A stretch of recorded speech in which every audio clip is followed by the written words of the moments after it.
Hey coaches, hey parents, hey wrestlers, Dr. Josh McClain here at Body Rejuvenation with the Drew Wrestling Academy. Hope you're having a great day doing what you do to impact the world. Today we're going to talk through 3 things that you need to maximize to get the most out of your core strengthening on and off the mat. These 3 things have to do with the positions that we get in as wrestlers, those extended and tight hold positions. It has to be with being functional, being able to keep my hips square as I'm moving and actually using my core. And it has to work on the breathing aspect of it so that we aren't gassing ourselves out throughout the match every time I have to turn on my core. If you stick with me, we're going to go through the breathing, the exercises, and give you the positional stuff that you need. Stick to the end. I'll even give you an opportunity to get our core guide for wrestlers for free. All right, here we go. Let's get started.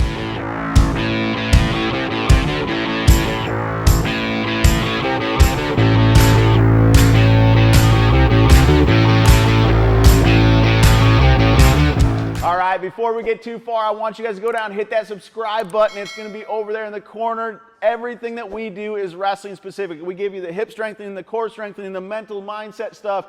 Everything you need is on our page here. So go get involved, hit that subscribe button, and we'll see you on the inside every time we put a new video out. So core strengthening, we're going to talk through positioning real quick. A lot of times with wrestlers, it's extended type positions. I get in, I have to be able to function here and use my core to start dominating these positions, finishing my scrambles, getting in on my shots, etc. So extended positions are critical. Tight positions are critical. A lot of times people, when you look at the physiology of muscles, there's what's called overlap of muscles, right? It's super interesting to start looking at length-tension relationships. I'm going to put a picture over here. What that means is that muscles like to operate in this ideal overlap position. Once we get fully extended or once we get fully contracted, they are weak there. That's why people, when they do pull-ups, they like the middle half of their pull-ups because they're strong there. Once I start getting to the very top of my pulls and to the very bottom of my pulls, it gets very tough because of the length-tension relationship. So understanding that, now when I look at core, we are fully extended or we're in very tight positions here and I have to be able to function my core. So positioning is everything. Those exercises I'm going to give you at the end are going to destroy you because a lot of people have a hard time learning those positions and how to fire up because we've done everything that's in that nice overlap position.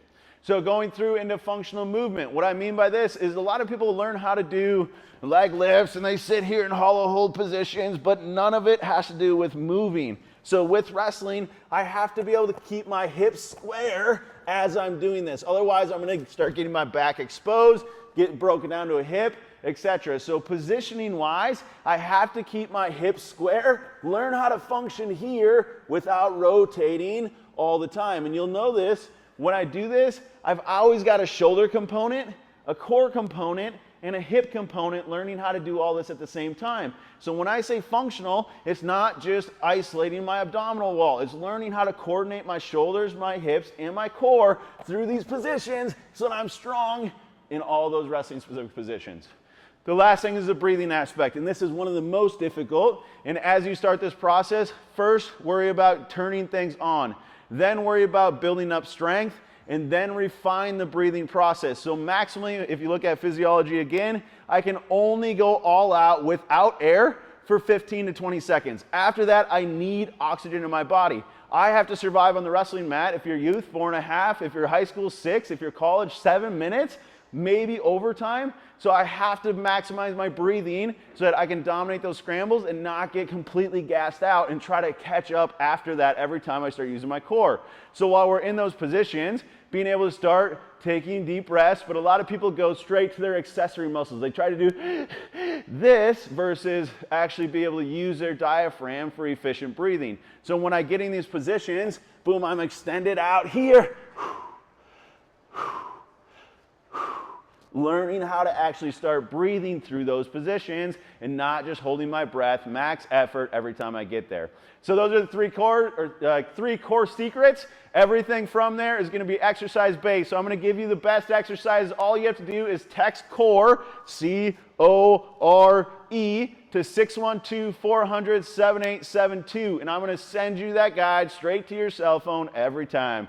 All right, guys, have fun. Implement this stuff. If you have any questions, feel free to comment down below, send us an email, send us a text, and we'll get back to you as soon as possible. Keep impacting the world. Have a great day. Don't forget to hit that subscribe button. Share it if you liked it. Later.